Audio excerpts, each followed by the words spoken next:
আসরের আরো খবর জানাতে নীলফামারী থেকে যুক্ত হচ্ছেন সহকর্মী আবু সাইদ অপু এবং মানিকগঞ্জ থেকে যুক্ত হচ্ছেন শাহিদুজ্জামান। শাহিদ, প্রথমেই জেনে নিতে চাই নীলফামারীর খবর, সেখানে আছেন অপু। অপু, পবিত্র আশুরা উপলক্ষে সৈয়দপুরে কি ধরনের আয়োজন দেখছেন, নিরাপত্তা ব্যবস্থা নিয়ে পুলিশ কি বলছে এবং যে তাজিয়া মিছিল এর প্রস্তুতি নেওয়া হয়েছিল সেটি আসলে কি হয়েছে কিনা বা কখন হবে?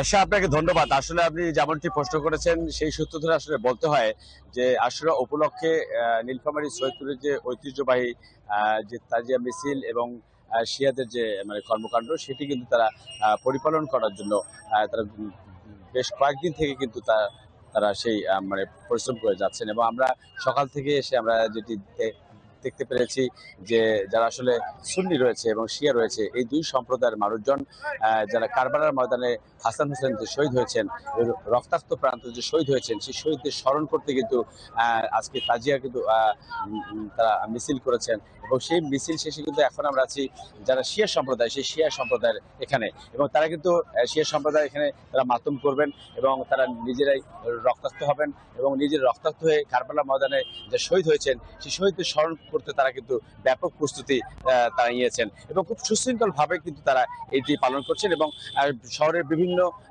জায়গায় তারা একটি বর্ণাঢ্য একটি মানে শোক মিছিল তারা বের করবেন এবং সেই শোক মিছিলটি বের করার জন্য ইতিমধ্যে কিন্তু তারা প্রস্তুতি নিয়েছেন। আরেকটি বিষয় আপনি যেটি জানতে চেয়েছেন যে আইন শৃঙ্খলা পরিস্থিতি আসলে কেমন রয়েছে, যেহেতু সৈয়দপুরে এটি ঐতিহ্যবাহী মানে একটি এই মানে এই আপনার এই আশুরা দিবসটি আসলে পালন করা হয়, সেই সূত্র ধরে পুলিশের পক্ষ থেকে আইন শৃঙ্খলা বাহিনীর পক্ষ থেকে কঠোর নিরাপত্তা ব্যবস্থা নেওয়া হয়েছে এবং যার ফলে কিন্তু মানে কোনো অনাকাঙ্ক্ষিত ঘটনা আমরা এখনো কোনো খবর পাইনি। তবে এই সৈয়দপুরে যেহেতু এটা বড় একটা ঐতিহ্য এবং আশুরা আসলেই তারা এই ধরনের পদক্ষেপ নেয়, সেই জন্য কিন্তু এই সৈয়দপুরে একটি মানে শোকের মাতম যেমন বিরাজ করছে এবং কারবালা ময়দানে হাসান হোসেন শহীদ হয়েছেন সেই শহীদদের স্মরণে সেই আশুরা দিবস তারা পালন করছেন। তো আশা, এই ছিল আমার কাছে নীলফামারী সৈয়দপুর থেকে সর্বশেষ অপু, খবর। ধন্যবাদ আপনাকে। আপনি থাকবেন আমাদের সাথে। আমরা যুক্ত হবো এবার মানিকগঞ্জে, সেখান থেকে আছেন সহকর্মী। তার কাছে প্রশ্ন, গড়পাড়া ইমান বাড়িতে এখন আসলে কি আয়োজন চলছে এবং সেখানে নিরাপত্তা ব্যবস্থা কেমন দেখছেন?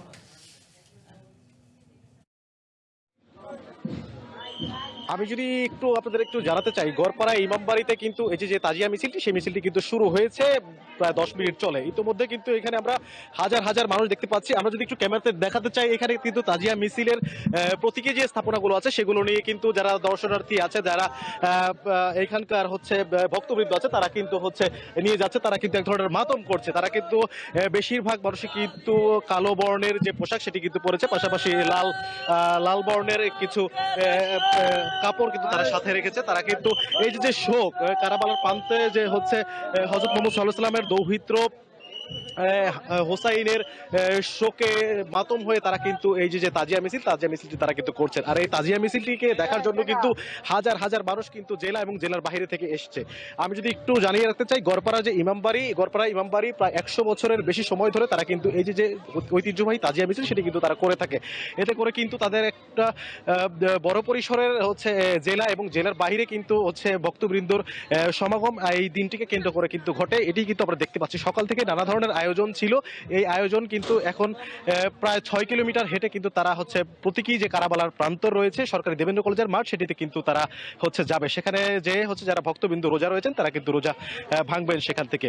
আমরা যদি একটু জানিয়ে রাখতে চাই, আইন শৃঙ্খলা পরিস্থিতি এখানে হচ্ছে জোরদার করার জন্য পোশাক এবং সাদা পোশাকে কিন্তু আইন শৃঙ্খলা রক্ষাকারী বাহিনী, পুলিশের পাশাপাশি র্যাবের সদস্যরা কিন্তু এখানে দায়িত্ব পালন করছেন। একটু আশঙ্কার বিষয় যদিও জানিয়ে রাখতে চাই, আমরা সকাল থেকে দেখছিলাম এখানে যারা হচ্ছে মিছিলে উপস্থিত হয়েছেন বিভিন্ন এলাকা থেকে যারা এসছেন, তারা কিন্তু দেশীয় যে অস্ত্র শস্ত্র ধারালো তাদের হাতে কিন্তু আমরা সেগুলো দেখতে পেয়েছি। এইটা একটা আশঙ্কার বিষয় ছিল। এর জন্য আইন শৃঙ্খলা রক্ষাকারী বাহিনী যারা রয়েছে তাদের সাথে আমরা কথা বলেছি। তারা আমাদের যেমনটি জানিয়েছেন, এই ধরনের কোনো ধরনের অপ্রীতিকর ঘটনা রুখতে তাদের পক্ষ থেকে কিন্তু হচ্ছে পর্যাপ্ত পরিমাণ ব্যবস্থা গ্রহণ করা হয়েছে। দিনটি কিন্তু প্রশাসনের পক্ষ থেকে আমাদের জানানো হয়েছে স্বতঃস্ফূর্তভাবে কোনো ধরনের অপ্রীতিকর ঘটনা ছাড়াই কিন্তু সুন্দরভাবে এই যে তাজিয়া মিছিলটি রয়েছে তারা কিন্তু সম্পন্ন করতে পারবে। এছাড়াও হচ্ছে এই দিনটিকে কেন্দ্র করে, এই তাজিয়া মিছিলকে কেন্দ্র করে আশপাশের দুপাশেই কিন্তু শত শত মানুষ কিন্তু জড়ো হয়েছে। তারা কিন্তু এই মিছিলটি দেখার জন্য এই মিছিলটি দেখার জন্য এসছেন। আমরা একটু যদি আপনাদের একটু জানিয়ে রাখতে চাই, এখনো পর্যন্ত সার্বিক পরিস্থিতি স্বাভাবিক রয়েছে। আইন শৃঙ্খলা পরিবেশ পরিস্থিতি উন্নতি রয়েছে। তো সুন্দরভাবেই যারা কর্তৃপক্ষ আছে তারা বলেছে যে এই এই যে কার্যক্রম তাজিয়া মিছিলে তারা কিন্তু সম্পন্ন করতে পারবে। মানিকগঞ্জের গড়পাড়া ইমামবাড়ি থেকে এই ছিল আমার কাছে সর্বশেষ।